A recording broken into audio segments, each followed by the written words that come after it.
नमस्कार, मैं स्वतंत्र कुमार और आप सभी का स्वागत करता हूं आपके अपने चैनल शॉर्ट हैंड टीम पर। तो दोस्तों, आज के इस वीडियो में रामधारी सिंह गुप्ता खंड 2 के प्रतिलेखन संख्या 37 के डिक्टेशन को हम लोग लेने वाले हैं। इसे हम दो अलग अलग स्पीड में लेंगे। पहली बार में 90 की स्पीड में, तो दूसरी और आखिरी बार में इसी डिक्टेशन को हम लोग 100 की स्पीड में लेने वाले हैं। लेकिन अगर आपको ये नहीं पता है कि इस प्रतिलेखन के प्रत्येक शब्द की आउटलाइन क्या होगी, यानी इसे संकेत लिपि में किस प्रकार से लिखा जा सकता है, तो आप हमारे शॉर्ट हैंड टीम ऐप को डाउनलोड कर सकते हैं। ऐप का लिंक इसी वीडियो के ठीक नीचे डिस्क्रिप्शन बॉक्स में आपको मिल जाएगा। ऐप को डाउनलोड करके इस प्रतिलेखन के प्रत्येक शब्द की आउटलाइन को आप जान सकते हैं। तो 90 की स्पीड में आपका डिक्टेशन स्टार्ट होगा। 5 सेकेंड के बाद तब तक के लिए आप रेडी रहें।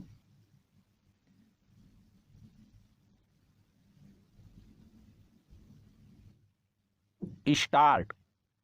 महोदय, मैं इस बात पर भी जोर देना चाहूँगा कि इस स्थिति का वास्तविक हल बेहोशी की दवा देकर नहीं किया जा सकता। इससे रोग के लक्षणों की उग्रता को तो कुछ समय के लिए भूला जा सकता है, पर अंततः तो रोग बढ़ ही जाता है। सभी जगह राजनीतिज्ञों की इस उलझन को मैं समझता हूँ, जो बड़े उपायों पर सच्ची सहमति न होने के अभाव में तात्कालिक लाभ के उपायों को ही प्राथमिकता देने लगते हैं। इसलिए आज वास्तविक आवश्यकता इस बात की है कि लोगों और परिवारों को जल्दी से लाभ पहुंचाने के उपायों में और पूरे समाज को लाभ पहुंचाने वाले दीर्घकालीन उपायों के बीच सामंजस्य और तालमेल स्थापित किया जाए, क्योंकि अप्रत्यक्ष ढंग से उनसे भी लोगों और व्यक्तियों को लाभ पहुंचता है। इसलिए हमारा कार्यक्रम ऐसा होना चाहिए जो व्यक्ति, परिवार और समाज सभी के लिए उपयुक्त हो और माइक्रो स्तर पर तीनों तरफ चलने वाले हमारे प्रयास एक ओर मिल जाएं। हमारी 8वीं योजना में इसी बात पर जोर दिया गया है।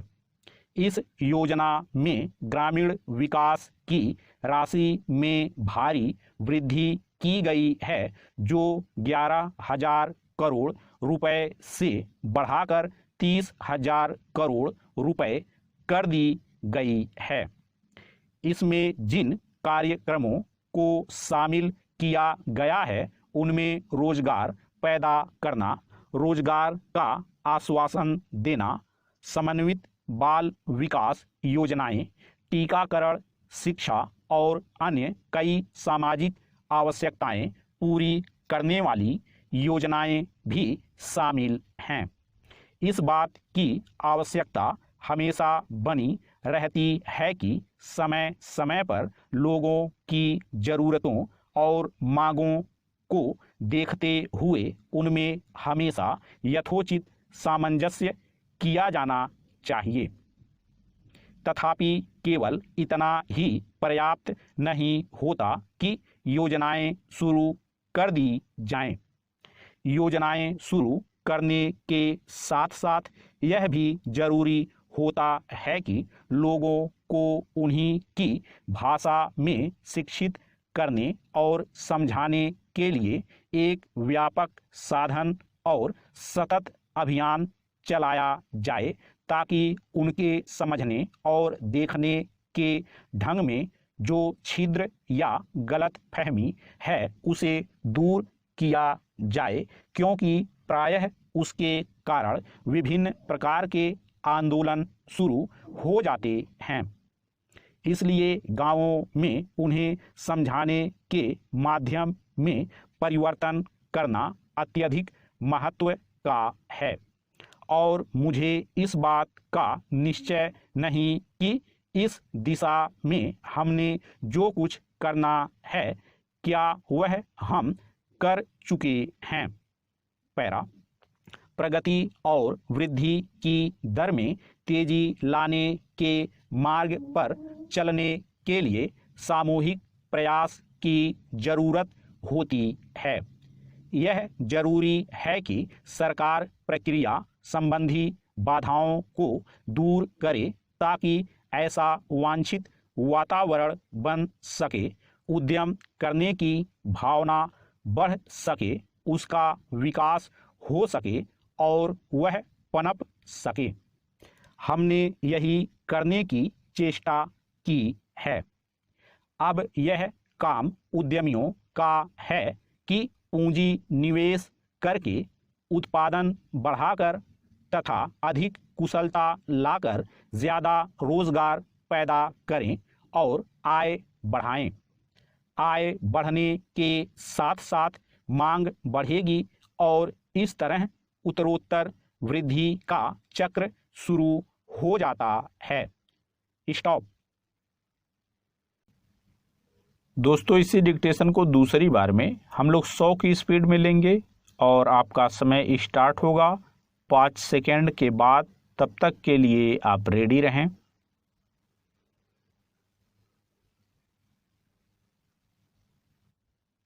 स्टार्ट। महोदय, मैं इस बात पर भी जोर देना चाहूँगा कि इस स्थिति का वास्तविक हल बेहोशी की दवा देकर नहीं किया जा सकता। इससे रोग के लक्षणों की उग्रता को तो कुछ समय के लिए भूला जा सकता है, पर अंततः तो रोग बढ़ ही जाता है। सभी जगह राजनीतिज्ञों की इस उलझन को मैं समझता हूँ, जो बड़े उपायों पर सच्ची सहमति न होने के अभाव में तात्कालिक लाभ के उपायों को ही प्राथमिकता देने लगते हैं। इसलिए आज वास्तविक आवश्यकता इस बात की है कि लोगों और परिवारों को जल्दी से लाभ पहुंचाने के उपायों में और पूरे समाज को लाभ पहुंचाने वाले दीर्घकालीन उपायों के बीच सामंजस्य और तालमेल स्थापित किया जाए, क्योंकि अप्रत्यक्ष ढंग से उनसे भी लोगों और व्यक्तियों को लाभ पहुंचता है। इसलिए हमारा कार्यक्रम ऐसा होना चाहिए जो व्यक्ति, परिवार और समाज सभी के लिए उपयुक्त हो और माइक्रो स्तर पर तीनों तरफ चलने वाले हमारे प्रयास एक ओर मिल जाएं। हमारी 8वीं योजना में इसी बात पर जोर दिया गया है। इस योजना में ग्रामीण विकास की राशि में भारी वृद्धि की गई है, जो 11,000 करोड़ रुपए से बढ़ाकर 30,000 करोड़ रुपए कर दी गई है। इसमें जिन कार्यक्रमों को शामिल किया गया है उनमें रोजगार पैदा करना, रोजगार का आश्वासन देना, समन्वित बाल विकास योजनाएं, टीकाकरण, शिक्षा और अन्य कई सामाजिक आवश्यकताएं पूरी करने वाली योजनाएं भी शामिल हैं। इस बात की आवश्यकता हमेशा बनी रहती है कि समय समय पर लोगों की ज़रूरतों और मांगों को देखते हुए उनमें हमेशा यथोचित सामंजस्य किया जाना चाहिए। तथापि केवल इतना ही पर्याप्त नहीं होता कि योजनाएं शुरू कर दी जाएं। योजनाएं शुरू करने के साथ साथ यह भी जरूरी होता है कि लोगों को उन्हीं की भाषा में शिक्षित करने और समझाने के लिए एक व्यापक साधन और सतत अभियान चलाया जाए, ताकि उनके समझने और देखने के ढंग में जो छिद्र या गलत फहमी है उसे दूर किया जाए, क्योंकि प्रायः उसके कारण विभिन्न प्रकार के आंदोलन शुरू हो जाते हैं। इसलिए गांवों में उन्हें समझाने के माध्यम में परिवर्तन करना अत्यधिक महत्व का है। और मुझे इस बात का निश्चय नहीं कि इस दिशा में हमने जो कुछ करना है क्या वह हम कर चुके हैं। पैरा, प्रगति और वृद्धि की दर में तेजी लाने के मार्ग पर चलने के लिए सामूहिक प्रयास की जरूरत होती है। यह जरूरी है कि सरकार प्रक्रिया संबंधी बाधाओं को दूर करे ताकि ऐसा वांछित वातावरण बन सके, उद्यम करने की भावना बढ़ सके, उसका विकास हो सके और वह पनप सके। हमने यही करने की चेष्टा की है। अब यह काम उद्यमियों का है कि पूंजी निवेश करके उत्पादन बढ़ाकर तथा अधिक कुशलता लाकर ज्यादा रोजगार पैदा करें और आय बढ़ाएं। आय बढ़ने के साथ साथ मांग बढ़ेगी और इस तरह उत्तरोत्तर वृद्धि का चक्र शुरू हो जाता है। स्टॉप।